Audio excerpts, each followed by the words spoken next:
കഴിഞ്ഞ തദ്ദേശ സ്വയംഭരണ തെരഞ്ഞെടുപ്പിൽ സംസ്ഥാന സർക്കാർ നടത്തിയ ആനുകൂല്യങ്ങൾ പ്രതീക്ഷിച്ച ഗുണം ഉണ്ടാക്കിയില്ലെങ്കിലും സമാന പ്രഖ്യാപനങ്ങൾ വരുന്ന സംസ്ഥാന ബജറ്റിലും അവതരിപ്പിക്കും എന്നത് ഉറപ്പ്.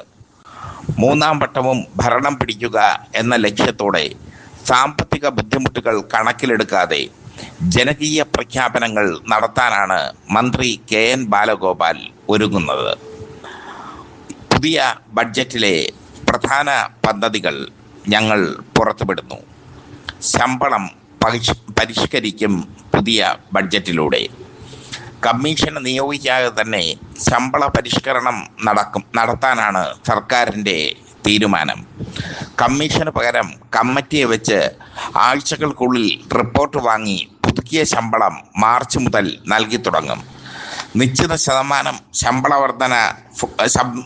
വർധന ഫോർമുല അടക്കം പ്രഖ്യാപിക്കുന്ന കാര്യവും പരിഗണനയിലാണ്. 2 ഗഡുക്കളായി 6% DA കുടിശ്ശിക ബജറ്റിൽ പ്രഖ്യാപിച്ച ശേഷം ബാക്കി DA അടിസ്ഥാന ശമ്പളത്തിൽ ലയിപ്പിക്കാനാണ് സാധ്യത. 10 മുതൽ 15% വരെ ശമ്പള വർധന പ്രതീക്ഷിക്കാം പുതിയ ബജറ്റിൽ.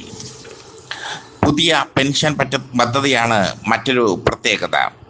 ശമ്പളത്തിൻ്റെ പകുതിയെങ്കിലും പെൻഷൻ തുക ഉറപ്പാക്കുന്ന അഷേർഡ് പെൻഷൻ പദ്ധതിയുടെ വിശദാംശങ്ങൾ ബജറ്റിൽ പ്രഖ്യാപിക്കുകയും പിന്നാലെ അതിനുവേണ്ടി വിജ്ഞാപനം ഇറക്കുകയും ചെയ്യും.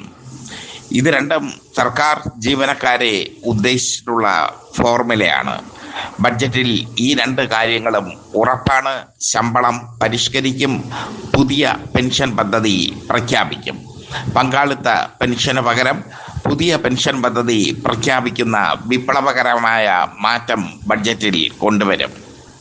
ക്ഷേമ പെൻഷൻ വർധനയാണ് മൂന്നാമത്തെ പിണറായി സർക്കാരിൻ്റെ തുറുപ്പുചീട്ട്. ഇപ്പോൾ നൽകുന്ന 2000 രൂപ പെൻഷൻ 2500 മുതൽ 3000 വരെയാക്കാൻ സാധ്യതയുണ്ട്. ഒന്നാം പിണറായി സർക്കാരിൻ്റെ കാലത്ത് പെൻഷൻ തുക വർദ്ധിപ്പിച്ചെങ്കിലും ഇത് കാര്യമായി നൽകാൻ കഴിഞ്ഞില്ല. 2 മാസം മുമ്പാണ് കുടിശ്ശിക പൂർത്തിയാക്കാൻ കഴിഞ്ഞത്. പെൻഷൻ വിതരണത്തിൽ വാക്ക് പാലിക്കാത്തത് കൊണ്ടാണ് പെൻഷൻ തുക വർദ്ധിപ്പിച്ചിട്ടും തദ്ദേശ സ്വയംഭരണ തെരഞ്ഞെടുപ്പിൽ അനുകൂല പ്രതികരണം ഉണ്ടാകാത്തത് എന്ന വിലയിരുത്തൽ സർക്കാരിന് ഉണ്ട്. അതുകൊണ്ട് തന്നെ ക്ഷേമ പെൻഷൻ വർദ്ധിക്കുകയും പെൻഷൻ കൃത്യമായി നൽകി തുടങ്ങുകയും ചെയ്യും. ഈ 3 കാര്യങ്ങൾക്കാണ് സർക്കാർ ബഡ്ജറ്റിൽ മുൻഗണന നൽകുന്നത്. എന്തായാലും കെ.എൻ. ബാലഗോപാൽ അവതരിപ്പിക്കുന്ന ബഡ്ജറ്റിൽ ഈ 3 കാര്യങ്ങൾ ഉറപ്പാണ്. മൂന്നാം വട്ടവും തുടർഭരണം, അതിലുപരി മറ്റൊന്നും പിണറായി ചിന്തിക്കുന്നില്ല. ഇലക്ഷൻ ബമ്പറാണ് ഈ ബഡ്ജറ്റ് എന്ന് വേണമെങ്കിൽ പറയാം. അതുകൊണ്ട് തന്നെയാണ് ജനക്ഷേമപരമായ കാര്യങ്ങൾ ബഡ്ജറ്റിൽ ഉൾപ്പെടുത്തിയിരിക്കുന്നത്. ക്ഷേമ പെൻഷൻ വർദ്ധിപ്പിക്കുന്നത് സാധാരണ ജനങ്ങൾക്ക് വളരെ ഗുണകരമാകുമെന്നും അവർ അതിലൂടെ സർക്കാരിന് അനുകൂലമായി ചിന്തിക്കുമെന്നും പിണറായി സർക്കാർ വിലയിരുത്തുന്നു. ബഡ്ജറ്റിലെ വിശദ വിവരങ്ങൾ ഞങ്ങൾ പുറത്തുവിടുമ്പോൾ പിണറായി സർക്കാരിനുള്ള ശുഭപ്രതീക്ഷയും ശ്രദ്ധേയമാണ്. കഴിഞ്ഞ നിയമസഭാ തെരഞ്ഞെടുപ്പിലും അവസാന ഘട്ടത്തിലാണ് പിണറായി സർക്കാർ കുതിച്ച് കയറിയത്. കഴിഞ്ഞ നിയമസഭാ തെരഞ്ഞെടുപ്പിൽ ഇപ്പോഴുള്ളതിനേക്കാൾ പ്രതിസന്ധി സർക്കാരിന് ഉണ്ടായിരുന്നു.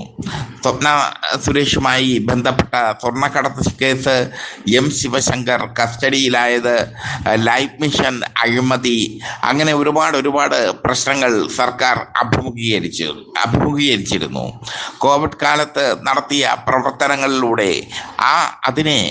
ആ പ്രതിസന്ധി മറികടക്കാൻ അക്കാലത്ത് സർക്കാരിന് കഴിഞ്ഞു.